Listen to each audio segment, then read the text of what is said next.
I'm Alex Howard. And I'm Amanda Silver. And this is Dirty Laundry.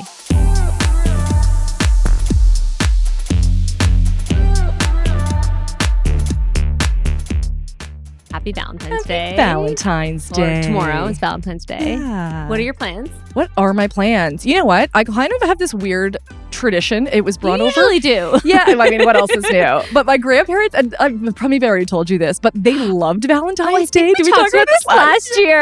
Probably. I don't have many Valentine's Day stories. They write you Valentine's Day notes, They right? were so Yes. obsessed with the love around Valentine's Day. So it was never romantic. So likely there's going to be a lot of like kids and family and friends and just celebrating the love. That. Yeah. Yes. And you know what? You don't have to wait for a significant other No. to do something special for you. In You fact, can do don't. something special for yourself. Well, There's they some started the whole like, self-love. what about the Galentines? Isn't that on the 13th? I never really fell that the into 13th? that. Yeah, I think it's Yeah. just supposed to be friends celebrating each other and that sort of like, platonic friendship love, which is also so beautiful. So nice. And quite frankly, February, it's cold, it's dark, it's dreary. We could use all the love and happiness we possibly can. Yes. Are you big into gifting?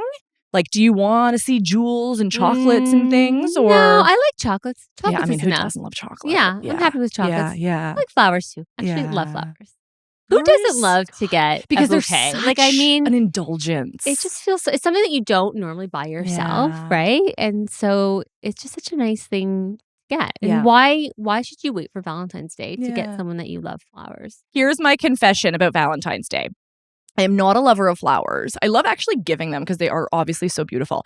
But it's like, here is this project you now have, right? If I show up on someone's doorstep, I have to now go cut the bottoms. I got to go find a vase. It's likely dirty and dusty because I haven't used it in a while. It's like, here is a new chore. Right. But do you know what I am obsessed with? Silk flowers. Oh, they're beautiful. Because they're not a chore. They Yeah. never rot. They don't die. You don't have to like clean up moldy stems. By the end of And your the flowers. smell of the water when The you have to water's wash. so It's like the barfy. fish tank. It is It's like a fish exactly tank. a fish Yeah, it's like a fish tank. That like tank. algae kind of moldy smell. Yeah. It's But not the fun. silk flowers, the Yes. quality that they are able to do, They're now, beautiful. They it's look. I can't tell beyond. the difference. I can't Or tell the the forever difference. flowers are really nice because Yes. they're real flowers. Yeah. I don't know how they do that. It's a magical tool And they're that I'm so. not into. I think that is a really nice gift It is because a it's like, beautiful here's gift. something. It's not going to die. You don't have to do Exactly. anything to it. Yeah. And it looks beautiful. Exactly. There's no chore with your gift giving. There's no chore. So this Valentine's Day, consider. And do you know who does amazing silk She's and the forever queen of flowers. The queen of Queen of flowers. flowers. Skye Our Katz. guest for today, the queen bee of all things floral. We love bringing queens on. Oh, you're amazing. The with queen of queens. hair, the queen of Yeah. beauty, You know what? Why not? queen of finance. We We bring them love- all on. we love 'em. Yeah. We So love 'em. Queen of Flowers is on our show Yes. today. So we have Skye Katz. Yes. Of Skye Flowers Floral Design. Yes. And Skye has locations in Toronto and Muskoka. And I actually was just in her little store in Port Carling. Mm. It was so cute. And not only does she do flowers, and she's so well known for her floral designs, Yeah. but she also has beautiful jewelry and home decor. And she's really, expanded into fashion. So we are very excited to have her on to talk about her journey, her background, her experience. So welcome, Skye.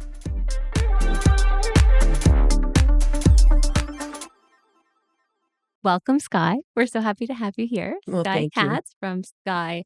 The Skye Florals or Skye Flowers? Skye Flowers Floral Design. Yeah. Lovely. Yeah. How did you get into that? I love flowers, but man, do I not have a green thumb. No, I Yeah, look like murderer when it I comes was like to a death thumb flowers. when it Yeah, comes yeah, to exactly. don't look at my plants in my kitchen. Do not. Well, it's an interesting story because I never actually was like, oh, I always want to work with flowers. That was never my thing. I was much more about fashion and style. That was always something I was interested in since I was very young. So when I had my first two kids and they were getting into school and all that kind of stuff, and all of a sudden I had all this time, it was early in my sobriety and all that stuff, and there was like things coming out sideways. So I was just realizing that I had to, there's something I had to like do, right? Because my kids were doing what they were doing, and so my mother-in-law actually said to me, "Oh, there's this lovely flower shop down the street from one of our locations. I said, I'm not going to work in a flower shop. That is not really my passion. And no, thank you. So then I ended up walking into this place, Lilium. She kept pushing me to go in. She's no longer in business, but she'd been doing flowers for a very, very long time, and she'd been teaching. So she said to me, you know what? Like, why don't you come and start taking some courses? And that intrigued me because I'm creative. And I thought, I've always wanted to know how to make something. Yeah. Like, how do they make the arrangements? Because, everybody buys flowers. They buy it from like the Av and Dab or the grocery store. And you're like, you put it in and you think, oh, I've got all the ingredients that florist had. And it doesn't look like that. No, It looks the terrible. wrap, you can't, Falls so flat. It's not tight, it doesn't it's sit. Just, it's like, so I was like, you know what? Yeah. I'd like to, I'm curious. Yeah. So then I started to take some courses. And I it was easy for me. And I started to learn a lot about it. And then I was like, I don't know what I'm going to do with this. Like, I don't know what I want to do with it. And then a friend of mine reached out to me. She said, my sister-in-law is working, has this really small flower business. She has so many kids at home and she's doing it from the house. Can you help her? So it became this thing where I was thrown into a situation where I had to learn. Yeah. And so that's the best way to learn anything. And at first I was tediously slow and I wanted everything to be perfect. And then I just started to create my style and it became like my style. And then when we decided to part ways, I was having my third boy. And I was like, I'm not going to do this. And then people started calling me because I'd been doing their orders, friends and family and stuff. And they just said, can you please do this for me? So then I said, okay, well, my mother-in-law again said, well, I said, well, what if I fail? And she said, well, what if you don't? And she said, it doesn't matter. Like, just do it. And if it doesn't work, it doesn't work. Go do something else or don't do anything. Yeah. So then I just started doing it and it just sort of gradually grew from there. I created my name, Skye Flowers, and logo and got on social media. Instagram, I'd never seen it before, didn't know anything about it. And I built my following and business. That's how I did it. I love it. That's amazing. And now, how many locations do you have now? I have my location in Toronto, which was really, I worked from home at the very beginning. I worked out in my kitchen and I did that for a long, long time. And I didn't really want the overhead and it started to get very, very messy. Imagine what your especially with kitchen 3 looked boys. Like flowers just everywhere. And then you have to have the right refrigeration, right? Yeah, I had fridges in the house. I had everything was there. And I think everybody started to get really sick of the flowers, of the mess, and of how it affected our life, right? Because I felt like right then and there, it was before anything, I was doing anything else with my business. And it was all about flowers. And flowers is, like, you think it's beautiful at the end. It's a very messy, very labor in, like, it's like you're constantly, it's physical. Yeah. And so we're doing like a lot of physical work. Yeah. So it was like my kids started to feel like flowers that they were literally living in my flower fridge. And I think they so felt nice. It does sound so magical. But as a teenage boy, I don't think not. they really wanted that. So, and also I think they felt that I was never quite present with them, which was the whole reason of doing this. Was to be more present with my kids and to have an outlet so that I'm always there for them. And so I started to realize it wasn't going to work. And then the pandemic hit and I'd already started to do flowers in Muskoka out of a little location up there in the summers because we spent our summers there. And it was like this cute little shack, really. And I'd started to build this new kind of idea where I would do some things people always wanted to know. What are you wearing? What are you doing? All this stuff. So I started to gradually carry some little things in this store up there, but still Toronto, I did not have that location. So then the pandemic hit. I ended up in Muskoka. The building I was in ended up selling. So I ended up with a storefront without any product. So during the pandemic. So then, of course, everybody's frantically looked. So then I officially opened my first storefront during the pandemic. And that was in Muskoka. So everybody really associated me like more with Muskoka than Toronto, even though I'd been doing flowers in Toronto for a very long time. Since my son was born. So it was almost like Skye Flowers Muskoka. And I was like, no, I've actually been doing this for a long time in Toronto. So then I started doing, just what do I want to do? So I wanted to kind of do things like, what do I love? People always wanted to know it and always liked what I chose. So that kind of was born. Like I was like, okay, Asseline books. Yeah, I want those. Yeah, I love those. I loved home Home decor worked really well with my love silk it. flowers, which I had done a lot of. So that was well.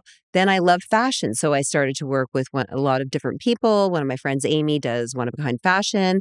And so she was just launching and I was like, come in and let's do this. So I was able to start a company called Muskoka Summer Club during this time. So that was like sweats and all this. So it was really a great environment to just start trying things. But it's a very short season. So then I came back to Toronto and I ended up renovating and I said, okay, I have to get a space in Toronto. And that's how I ended up with my space in Toronto, which was more of a studio. So it's not storefront. It is on Avenue Road, but it's behind the building. Okay. And so you have to kind of walk to the back. But once you get in, it's the entire same concept as a Muskoka store. So I have all the same home and all the same fashion and the jewelry and all of that. And then I do the flowers, which are all custom now. At this point, I don't do anything. Like I don't stock my fridge. Okay.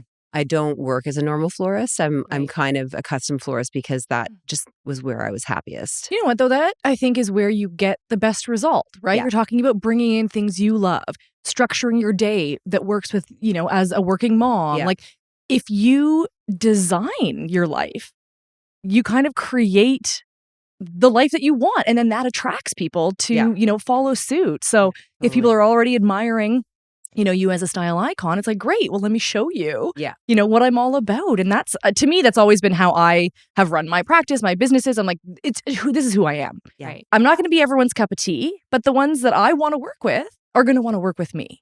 And there's something very liberating about that. Yeah. And was that always your personality? Like, I'm just going to be me come hell or high water? Well, yes, I eventually became like that. But when I was younger, I was very shy and very insecure. And I went through many different things in my life.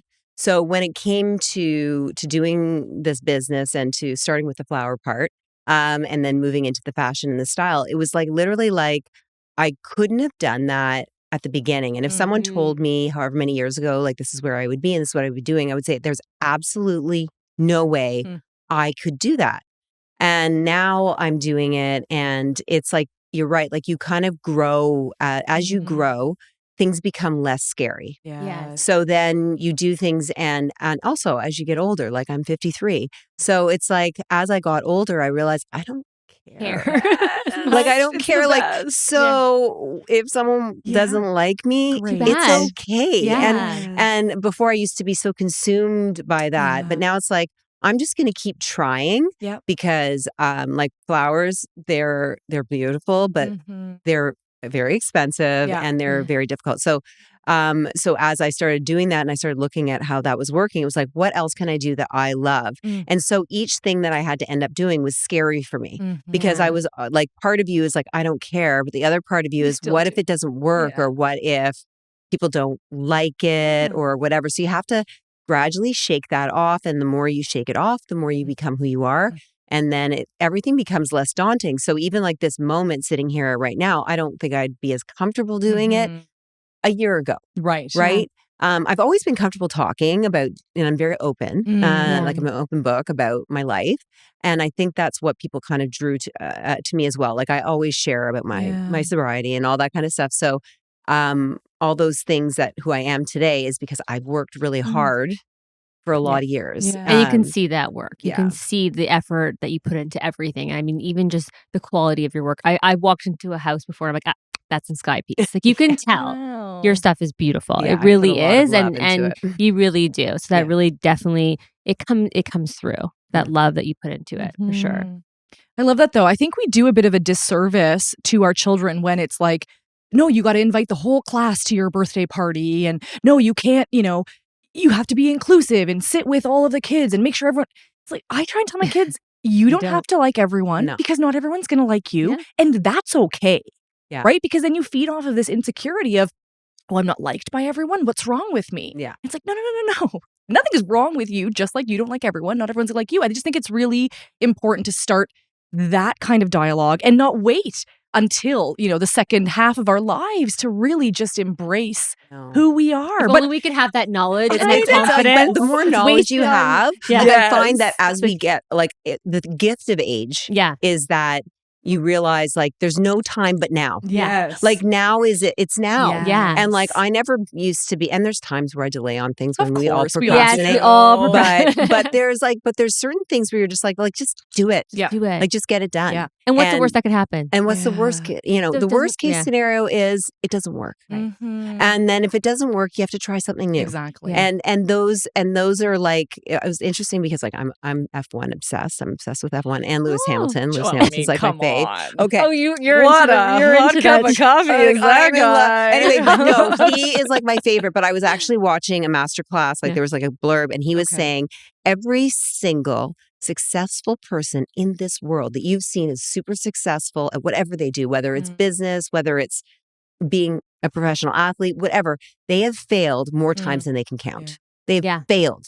Yeah. They have not made it. And the key to a successful person out there, and you see anyone who's successful, and you think, oh, I can't be that person. Like I used to look at people doing what they were doing, and I'd say, oh, I can't do that. Mhm. And I mean, perception is everything, right? Sure. Like you don't know what people are going through. You don't know what they have to do to get in front of a camera or to do what they have to do. But it's like, it's amazing to think that like, if you look at somebody who's done so well, most likely, in fact, like almost 100% chance, they've had to struggle. Yeah. And there's no perfect solution. And if you look at everybody as kind of like we're all struggling, we are all just working at surviving. And I think compassion and kind of like belief, like, hey, you know what? They're doing that. And that's why I think getting on these shows or doing what you guys are doing or doing what we all do in life, it shows that person that's like weaker or feels weaker, and they look at what you're doing and they want to, you go, oh, like I couldn't do that, but like, wow, that's really amazing. And that makes them feel like maybe they could do it, even if it's like a little seed. One nugget. Just And- one little thing that yeah. they make a difference for in their lives. And that's really the whole point of our show is to Absolutely. show behind the curtain, right? It's behind we sit down with so many successful people, and they share their struggles. They share their adversity, whether it's relationships or other areas of their life. But like showing that and sharing those stories is really what resonates with people. People need to hear it because Yeah. people, and you like, I mean, there's like just a mystery, like it's like behind the curtain. Yes. You know, and I think everybody has the curtains drawn with certain Yes. things because Yes. they're, they don't want people to know, which is great. Like we all need our privacy, Of right? course. For But sure. I find that with certain aspects that you can feel comfortable in sharing. I think like when you guys asked me to speak about it and, you touched on the sobriety stuff. Yeah. And to me, it was like, that's my duty Yeah. as somebody being sober, is that when somebody asks me to speak, I speak because there are many people struggling and many women struggling. Yes. And it's a dirty little secret. And it's good to hear people who have been there and who have gone through it Yeah. and go through different struggles without drinking Yeah. and are able to like live a day. And are proud of what they've gone and through, and proud, not shamed. There's no shame in it. shame. Like, Everyone has their struggles. Like, I think what's really frustrating is we're sold a really shitty bill of whatever goods as women, especially, right? It started with like mother's little helper, and now it's like, oh, I need my mommy juice because I can't get through the day without it. So it's all fun and games until it's not. Then you are shunned. Then you're no longer invited to things. Then you are in this shame spiral. Right. And it's like, wait just a minute. Yeah. You told me this is how I should live my life. Yeah. Right. And now you've changed I should the have that glass terms? of wine at the end of the day. But then if you have more than a glass, Yeah. there's something There's wrong. you've got a Yeah. problem. And then we don't want to hear about that. Yeah. Right. No, and then I mean, I was in a situation where I was, when I got sober, and like you can ask me any questions about that, but Where we're going to. Thank you. When I did, there was a situation where I had a group of women bullying me. It was awful. And but what was interesting about it was, again, it's that situation where it's like, okay, you can have one glass of wine, but it just turns into like a problem or where you're behaving. Instead of reaching out to you and saying, how can we help? Are Like you you're okay? in pain. Yeah. You know what I mean? We can Yeah. see you're in pain. It's manipulation, mind games that you actually Or can't. gossip. You're a liar when you're drinking. You're Yeah. hiding, right? There's a lot Yeah. of stuff going down. Yeah. And so that pulls you to be ashamed, to lie, to hide. And then, what ends up happening is that those women that you put in your core group of people that say like, I want to be there for you, are all of a sudden judging you. And the good thing that came out of it is that it got me into treatment. And that, believe it or not, was what got me into treatment. Like I was like so devastated by being rejected and the social, all that stuff, which is so not important to me now. But thank God, because that was my gift.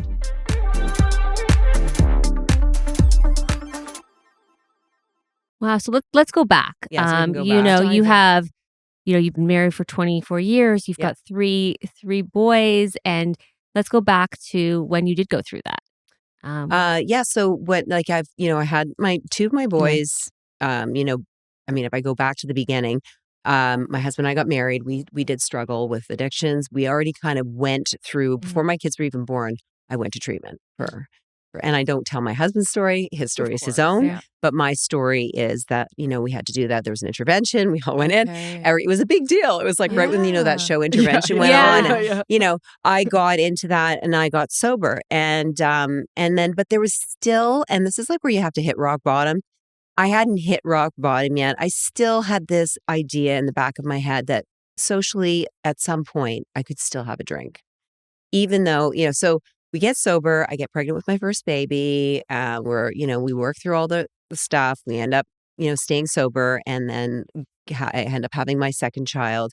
And that's when things started to go downhill. That's hard having kids. Yeah, Can we just pause and give that a minute? Yeah. Like, it's really hard. It was really hard. And I didn't, like I said, I hadn't hit that point. Yeah. So, and you don't think it. You think, and drinking. I mean, I even believe during that time, which was, coming up on 20 years ago, and my oldest is going to be 20 soon. Again, it was like that was what you did. You had a drink with your friends. You went out for a glass of wine. We partied. We did this. We did that. Like, it was like kind of like, that was really what was expected of you. When you're in a social setting. And when you're in a social setting, there wasn't a lot of sober people. Right? Yeah. So it was like it was a really hard, like I couldn't get my head around. How can I not have a drink? What would life look like?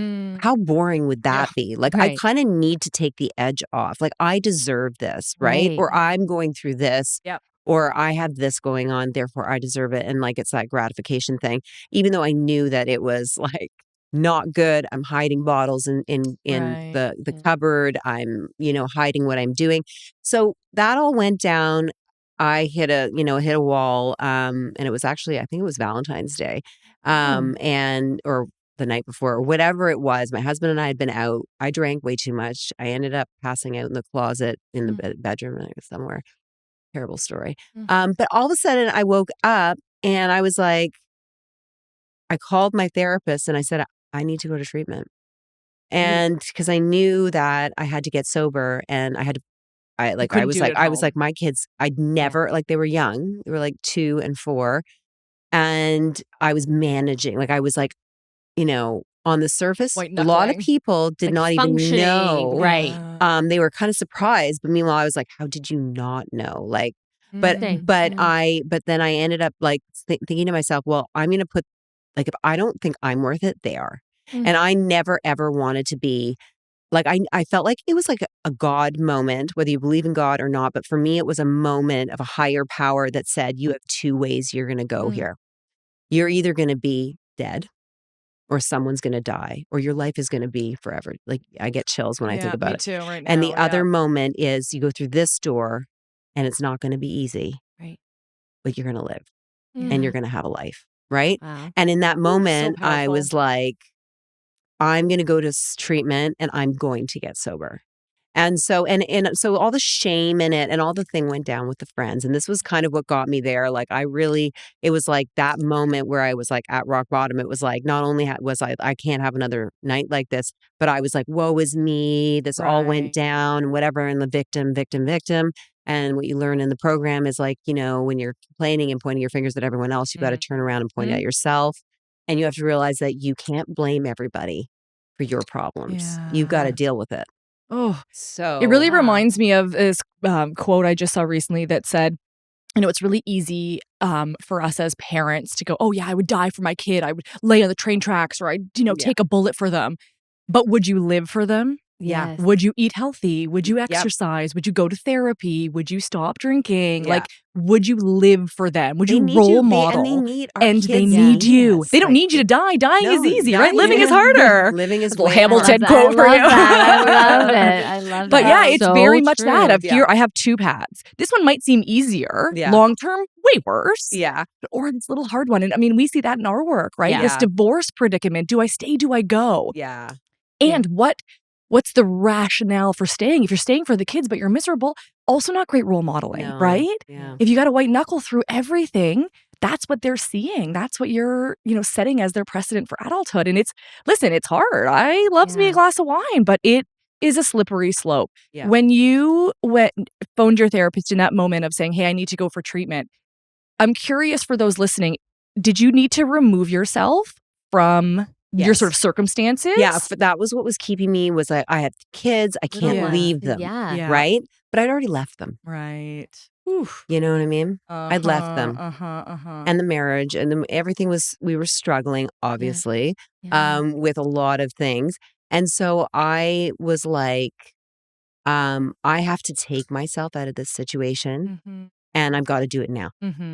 And literally within 24 hours, I was checking into Renaissance, which is a women's only treatment center, Wow. which is in the city. Okay. And the good thing was that the kids could come and Michael could bring them. And it wasn't like I was going too far away, but it was also a shorter program Right. because I didn't want to be away from them for too long. How old So- were they at the time? They were like 2 and a Okay. Yeah. So half. little. And like he was, I think the oldest was like, he wasn't 5 yet, but it had been like, a rocky path. So when we went into that, it was like, I had to do it. And I had to just do it, Yeah. Just and then do I it, also Don't did, overthink like the aftercare program where I was still continuing to go there every week. I can't remember if it was once or twice a week, but I was going and I had a sponsor and I probably went to 3 AA meetings a day, A day. That was when you're inpatient or outpatient? outpatient. You had to go every day, I think, inpatient. But then, I'm going back. I don't remember every detail, but Yeah, I yeah. do know Wow. I was at a meeting first crack of dawn. Yeah. I was at a meeting at lunch and after dinner. And I never thought I'd be that person. And I still struggled. I still relapsed a few times. And then on September 6th, that was like, 14 years ago. I guess it's almost coming up on 15 years. So that was the day where I was like, no more. Like, this is literally like zero. This is this is the Yeah. beginning. And so when I sat down with my husband and said, we both get like done, like Mm. both get sober or we're not going to be together. And that was it. Hmm. And then he did it too. And we are very, very lucky. Like, we made it, but like, it's not a normal situation. It's I not can normal. imagine the stress that puts on a relationship, right? Well, it's And- kind of a catch-22. Often we're drinking to deal with our life, Yeah. but then that ends up ruining, and then you just are stuck You're in this stuck. cycle. And that's why Right. people end up not making it in a marriage after even if they both get sober, is because either A, one person can't stay sober. So it just Right. is impossible. Yeah. Or B, you become the people that you are and those people aren't compatible anymore. Yeah. Um, I think that's a so- really It's like, who And are we that's not when a- we're not Yes. drinking? Yeah, and you not, can't, like, do we you're even all- like each other? Do we have stuff to talk exactly. about? Yeah. So what we were really lucky about was that I think we genuinely loved and cared about each other before all this went Right. down. And then for whatever reason, it just worked. And I mean, I feel like, again, it's like a moment where it's like we were just meant to be.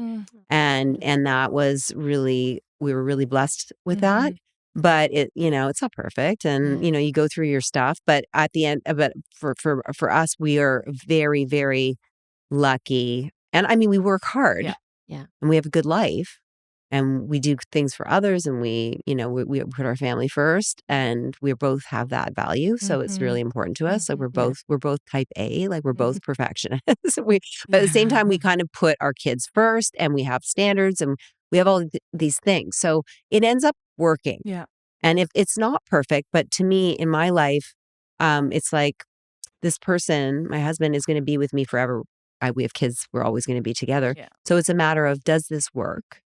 And for some people, it's like, this isn't going to work. This doesn't make me feel safe. This isn't a good thing. I'm not a good enough person together. So you have to walk away. And that's where I guess the divorce and all that kind of stuff comes in. And you're better people on the other side of it and better for your kids. For us, I believe this is good. Yeah. And we work through our stuff, and we're not perfect, and we don't claim to be, and we don't have the perfect relationship. And when it's, but our relationship has developed and changed and grown, and we communicate better now, and we don't get as hurt by each other. And, the hurt when you hurt each other, I mean, that's also something that pushes you away from people.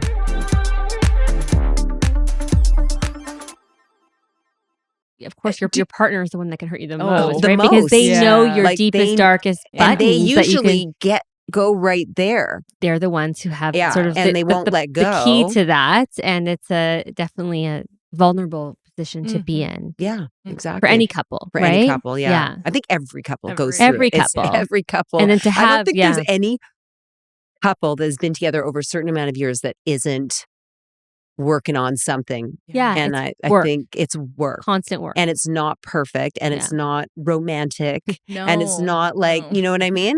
Like the It's- movies. yeah, it's not. messy and it's not. difficult and it's yeah, all of those and things. So it's like it's whether so everybody's got a different, Mm-hmm. you know. And I think it requires a lot of self-awareness Yeah. that we generally as a society are not great at. Do you find that because you were both doing the work, like sobriety is a lot of work, and it's, as you said, meetings constantly, it's talking to your sponsor. Yeah. You have these, let's say, vehicles for self-reflection, for self-awareness, sort of an opportunity to grow and to learn through the program that folks that aren't in that aren't really engaging in. You're right. And I imagine the tools that you two are learning through that help you when you have those difficult conversations. Absolutely. It really does. And it really, like, there's a lot of things where you learn, like, it's like you have to get yourself out of the way and not put yourself in your a situation where you're getting, like, it's like the dog hydrant thing. It's like, Yeah. why am I always getting pissed on? You know what I mean? Well, you're standing in front of the hydrant. Like, we put ourselves in these situations. Yes. And so when you're with a person who's also in recovery or who has to work on themselves, they kind of see the things. They also see your weaknesses as well. And I mean, we all have things to work on, but I feel like you have to really accept and love yourself. Right. And so if you can love and accept yourself, you're a better person for that. And then you should hopefully be the kind of person that's more forgiving. Because I think forgiveness and love and, like, just letting things go makes for a happier relationship, marriage, friendships, everything, right? Because it's a big deal. And we're not Yes. Right? Just let it go. Like, let it go. Just let and, it go. And It's don't really a hold big it over deal. somebody's Yeah. head. And don't go back and reiterate what that problem And is. keep Because you know what? score. Yeah, the scorekeeping, like all that scorekeeping, stuff. It's not good. No. And so I think that, if you're working on yourself, you can at least turn to that person and say, like, that's not cool with me.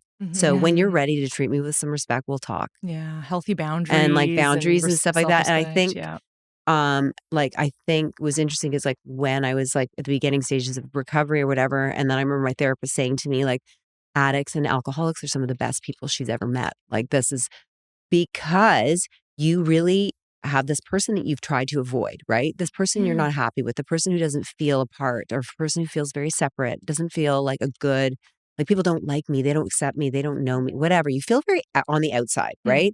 And then, that's where you pile on the drinking or the addiction or whatever, because all of a sudden you feel like you're a part of something, right? And you don't, that, right? And it works. Yeah. And then eventually it stops working, and then you become the opposite. Yeah. You become what people don't, pariah. right? Yeah, the pariah that people, Pariah, that's yeah, what the piranha. yeah, the same. That the same. too. It could But be the same, angry, but the yelled- same thing though. The same Yeah. idea where you become the person that you didn't want to be, Wow. right? And that person's being rejected, and sort of your self-fulfilling prophecy.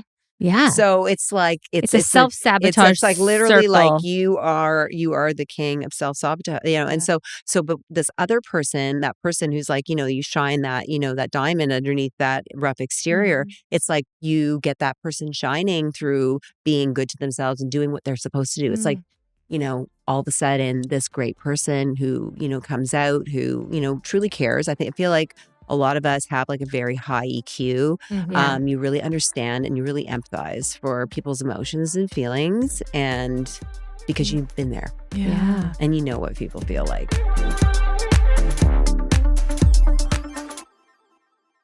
I like that idea of the self-fulfilling prophecy, because I think for so we will self-sabotage because then we know what the outcome is, right? Yeah. If you're afraid that everyone's going to reject you, it's like, okay, well, let me just reject them first. Let me get ahead of it. I'm just going to make it happen, right? Or like, Nobody let me likes just me, do this so I'm really gonna, stupid thing because you know what? They're going to hate me anyway.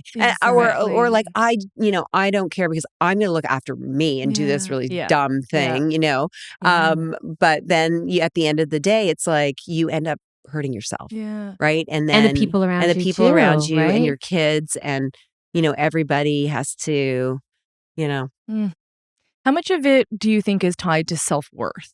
Oh my gosh, I definitely struggled with that. I struggled with eating disorder when I was younger. I mean, my mother was very young when she had me. And so we became like, when I was very young, it was more like a sister kind of relationship, a lot of competition. I don't know if she would realize that, but it was a lot of that. And then things started to happen, like body image stuff and everything. And so that was sort of my first kind of issue that came to the table. And that was, and as well, always that kind of self-worth on like appearance and what you look like, what you weigh. All that kind of stuff was very difficult for me. And so that was really the first thing I kind of struggled with. I mean, I'd say alcoholism was right there hand in hand. And a lot of people with the eating disorders are an alcoholic or an addict. It's very interesting how they go very close hand in hand. So when you put that fire out, all of a sudden the other one comes up. And that's why I was saying when I got into the flower stuff, it was coming out sideways. It was like I was sober, but there was a lot of things acting up. And so it was like the most important thing you need to do is take care of yourself and put the mask on, and you need to get oxygen. And so what's most important part of that is in the business of self-care and feeling good about yourself, being creative is actually like, they have art therapy and they do all that. And it's really something that AA kind of pushes is like, you have to find something to do that lets you grow. And do you find that you're, extending into fashion and jewelry that's is where your therapy almost, right? That was where I was meant to be. Yeah. But you go back to self-confidence and feeling good about yourself. It was always like, am I pretty enough? Am I thin enough? Am I, I got really into fitness. Like, it's always been this thing where it's like, I feel much healthier now with that outlook. Like, I don't think about what I eat.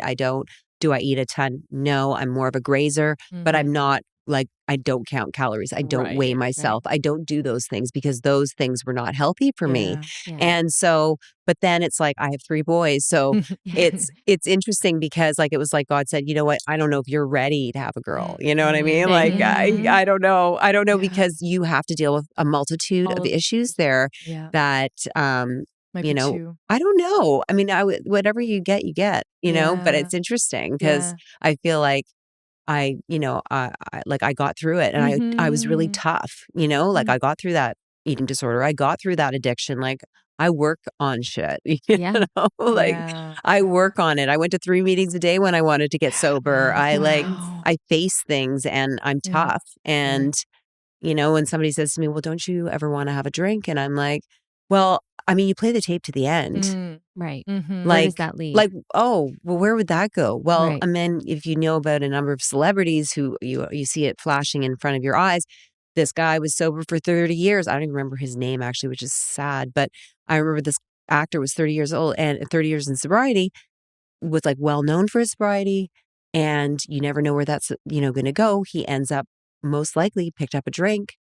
Something triggered him and he ended up dying from a heroin overdose. So my point of that is that when I think, if I ever think, because most of the time I don't, the only ever time like sometimes you go, oh yeah, I wonder if I would have champagne, or like you think those things, but it's almost like, oh, I wonder if I would like to get, surgery or like, you know what I mean? Like, it's like, it's a thought, it's a passing thought. but I don't know. Right. And then, but like, I know I don't want to lose my life. And it's as simple as that because your addiction, like I learned very early on, is doing push-ups, right? Oh, I love it's that getting line. stronger in the background, right. It's like we learned in treatments, like your addict is doing push-ups in the parking lot, and when you go out there, you better be prepared that addiction doesn't go anywhere. I'm not an alcoholic anymore just because I'm not drinking. I'm not a drug addict because I stopped doing. I am those Always. things Yeah. forever. Yeah. Yeah. So you have to be stronger. So I have to Than the continue to addiction. work on myself and to Yeah. do things that scare me or I'm afraid of, to fail and to not want to have a drink. not That's use it as a success, crutch. right? Yeah. Like if I fail or if I don't do something, business is hard. Like all these things are Yeah. difficult every day. But like I don't have a drink over that. So that's like that I should be grateful for every single day of my life. And is it a day-to-day thing? You know, you hear people counting the days or they count the years. You Is do. it a I mean, at the day-to-day struggle? beginning, you count the minutes and the Yeah. seconds, to be Wow. honest. And then as the years go on, I almost forgot, like I was like, oh my God, right? Like that's terrible. And then, I shared about it because I felt like this is really important now that I feel more comfortable in front of the camera to talk about it. Yeah. Because that is like the best gift to give is to show somebody like, hey, look at me. I am who I am. Yeah. I'm like cool enough. I'm like, yeah. I've gone, through life and people go, I can't even picture you drinking. That's what a lot of people say to me now. I could not even imagine you drunk. You know what I mean? Right. Or I can't imagine you in that state. That's not you. Like I have most people who know me today never They don't knew me know then. that side. Right? Right. They don't know it. And so, but that's like an interesting thing. So it's like although I count my years, right? And like sometimes I have this like step away a moment where I'm like, wow, I'm a totally different person. And I can't believe it's been 14 years plus that I haven't had a drink. I haven't had a drug. I haven't done those things. Right. And that if you said to me 14 years ago, I would have said, no, there's no way. There's no way.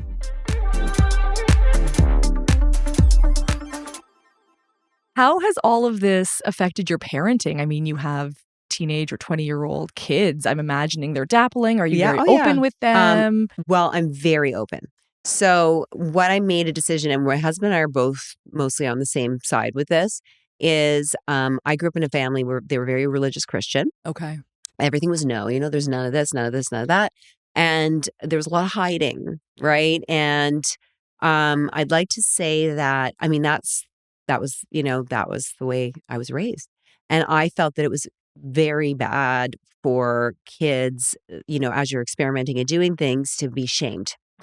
And because we have addiction in our family on both sides, my husband and I, they're genetically predisposed. Right. Yeah. So in my opinion, they, and we don't have alcohol in the house. Like I don't drink, we don't entertain. So I go to bed at 7, but, or like, I read actually late, but like, I'm like done. I'm done at 5. Yeah. Like, so my kids are like, when this all started coming up, I was like, I would rather buy it for you. Right. And you have it than you get it through another method where we don't know where you're like, what you're ingesting. And also then I know what you're up to tonight. Absolutely. And that you're here and you're safe. There's no straight up alcohol, vodka, drinking, whatever, that kind of stuff. Like you can have coolers, you can have a beer, whatever. Like these are things that are acceptable because I know what it like. I think that's what all you need really. Yeah. Like, do we really need more than this? And so it's like, I want to know. So we buy it, and we're very, very open about it. And they're open with us. And like, I'm like, I'd rather you tell me and I will not judge you. Yeah. I won't judge you. I won't tell you, oh, you shouldn't do that. Never say shouldn't. I would rather say, okay, so how do you feel about that? Right. And then that way it's like, there's no secrets. Yeah. And I find that alcoholism and addiction, those are like, there are a lot of secrets. There's a lot of hiding. There's a lot of shame. There's a lot of lying. And that leads to a very scary place. So we're very open. Yeah. And in my opinion, it has worked better because it's like they're not afraid to do things around us. And like when we're away, I'm like, oh, have a drink at dinner. We don't. Right. But I'm okay with it. Yeah. But I'm okay with it because like at the end of the day, it's like you get to watch what's happening. Yeah. And if they hide things from you because you're shaming them for it, or you're afraid. Yeah. Like being an Do you ever alcoholic have that where addict you're afraid and that- having a husband who also, has addiction, and we're in recovery. Well, there's a huge chance our kids, or one of them is going to have that gene pool. And if they don't, their kids will. Right. It's not going anywhere. So it's not, that's life. Right. So how do you stop yourself from, telling them to stop or telling them not to take that drink? Because Well, sometimes, first of all, they're pretty, first of all, if they know, I've gradually been more and more open about telling them my story. yeah. Okay. So as I've gotten older, I've told them more about it. And this is their genetics. Yeah. Yeah. So if they know what I went through Yeah. and what their dad went through and what our marriage went through and whatever, all this stuff went through, and we're here standing today. I said, I got sober. I told my Yeah. son, Jamie, this. I got sober so that you didn't have to go through this. Wow. Right? Yeah. So you can learn from Yeah. me and Yeah. my mistakes. Yeah. And you can stop it before it grows. Like if you're Yeah. like, I'm drinking and like I like this a bit too much, there's a sign. Yeah, be aware of those Right. signs. Like, there's a Listen to sign. Listen them. to those. Yeah. Look out for If them. I yeah. start doing it, I just want to escape and I want to keep going. That's not good. No. That's not why. So it's about educating and Yeah. So similar to people who get out of toxic marriages or toxic Mm. relationships because they don't want the cycle to continue with their children. Exactly. Right? They want to, they're going to do, it's hard. They're Yeah. going to do it and they're going to take on all the hard, yeah. but so that they give their children set a different example. Yeah. And the pattern doesn't repeat itself. Yeah. And so I think it's very similar with addiction. I can It's imagine. very similar. Yeah. Yeah. I think it's all there. It's all one and the same. Yeah. Yeah. Like you have to. Yeah. And shift the mindset that as a parent, I need to be perfect. Well, you can't be perfect. Nobody is. It doesn't It was funny exist. because I just said to my kids the other day, like there was something that came up. And there's, and whatever, something was said. And I said, well, just remember, I'm just you grown up. Oh, I like that. So Yeah. how are you? And my husband said that to me when I was like, oh, my parents this, my parents that. Whatever. And I remember when we met, he said a lot of really interesting things to me. It was like very he got things. And he said, your parents are just you grown up. And that stuck with me. That was like, oh, right. Okay. And then I was like, well, I mean, before I had kids, like, how am I going to be a parent? And then when you're being a parent, it's like, am I doing this right? And then you make mistakes. Like I made so many mistakes at the beginning. Yeah. Like I look back and I'm like, oh my God. And my kids were like, you and dad were so hard on us. Like and you're so easy on Leo. And I'm like, because He's the third kid. I go, I'll tell you why. It's because I realized like he's been raised a different way. Yeah, it's true. The third, I think, Yeah. is, I don't know, The what's other the age two, difference between the top? There's a big one. So it's like Yeah. Josh and Jamie are 2 years apart, and then Leo is 6 and 8 years younger than them, right? So Yeah. he was like a happy accident. Yeah. And he's literally like, he brought life back to our Aw, family. Like he's kind wow. of the So reason, sweet. right? Like I always say that he's Beautiful. like the reason, like he's he brought us to the present. Wow. And I mean, we were rushing through life. You have two kids very Yep. close together. It's like program. Da, da, da. Like we had so many programs going. I don't even know. Like now I just go, so you want to go? Be like, no. I'm like, okay.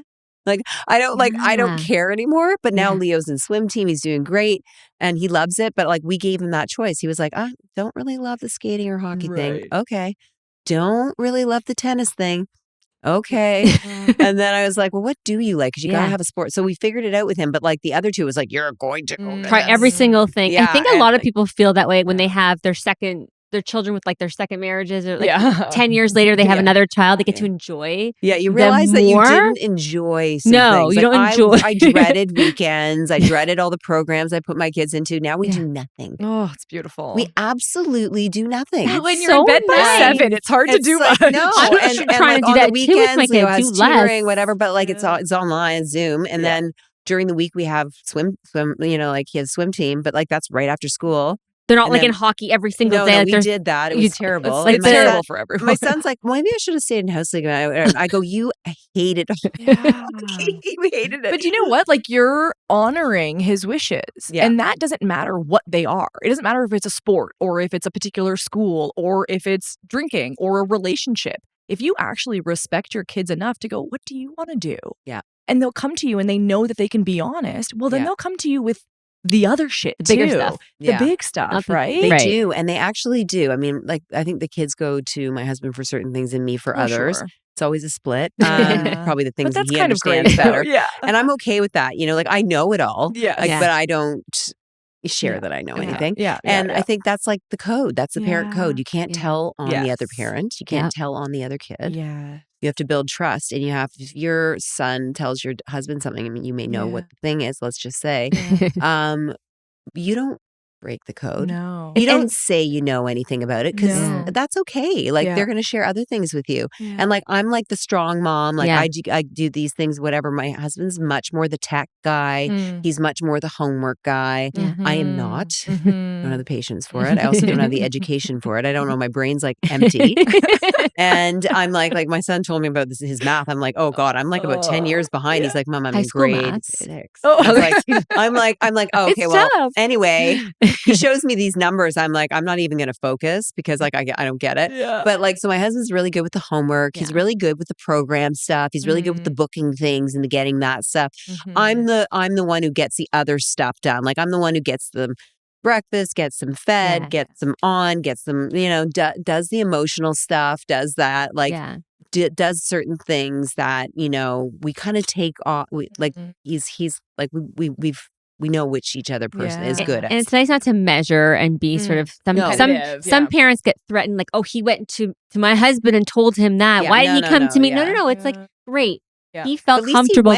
He went to someone, Exactly. right? He went to someone, Yeah. or she Yeah. went to some. Exactly. And also like a bit of a PSA for our divorce listeners. Like, it's also okay if they go to the other parent. It is Yes, okay. it is Like, okay. honestly, though, like, I don't think and I think the child has to feel like it's okay to go where they feel safe, right? For that thing. For that Right? thing. And then I think, if you think about it, you're like, oh, okay, well, why wouldn't they come to me?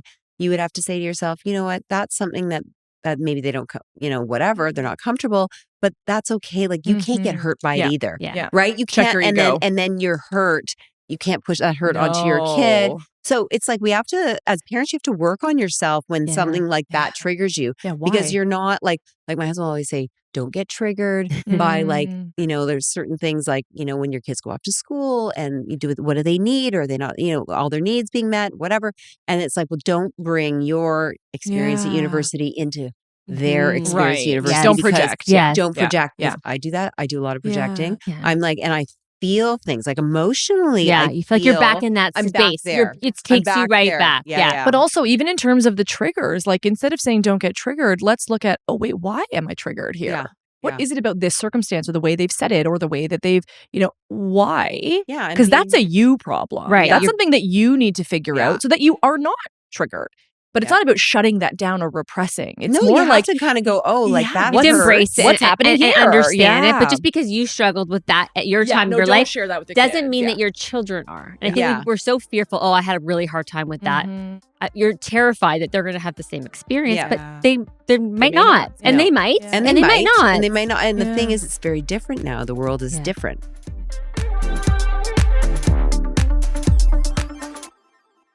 So if you were to go back and talk to Skye 20 years ago, or someone who's in that position where they're struggling with it, with maybe addiction, with not knowing if they've hit rock bottom yet or what it even looks like, what would you tell them?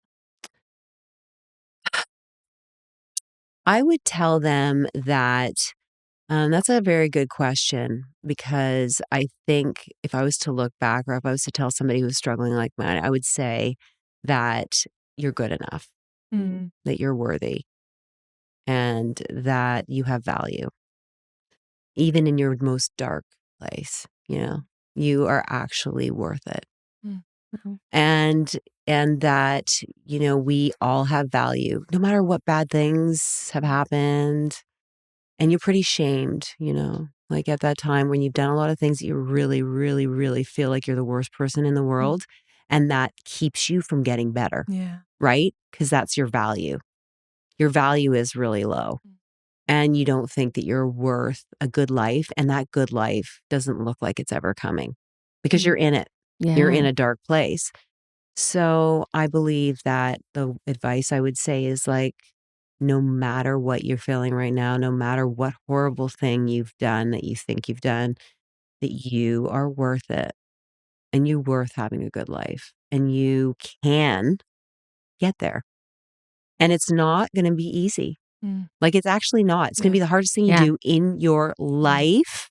And you're going to hang on by your fingernails, and you're not going to feel like you're going to make it, but you will.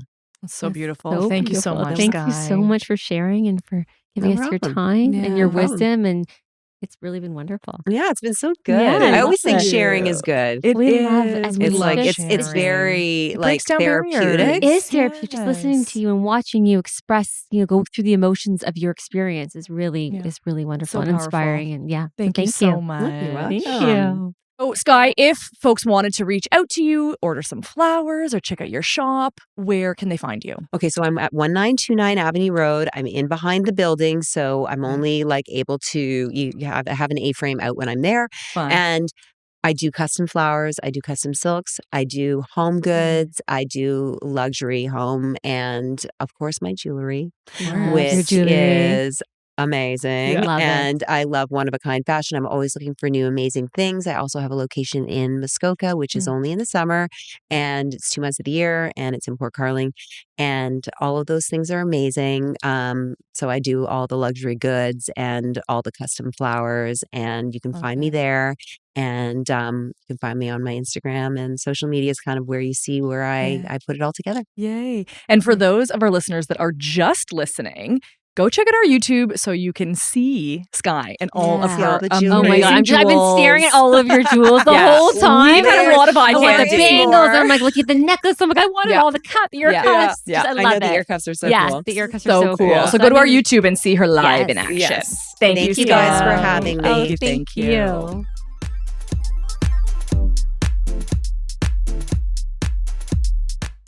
This episode was written and created by Alex Howard and Amanda Silver, produced, edited, and engineered by RTF Productions. Make sure to rate and review our show if you loved it, and give us a follow on Apple Podcasts, Spotify, or wherever you stream your podcast to stay up to date on all upcoming episodes. Thanks for listening, and go easy on us. We're not your ex.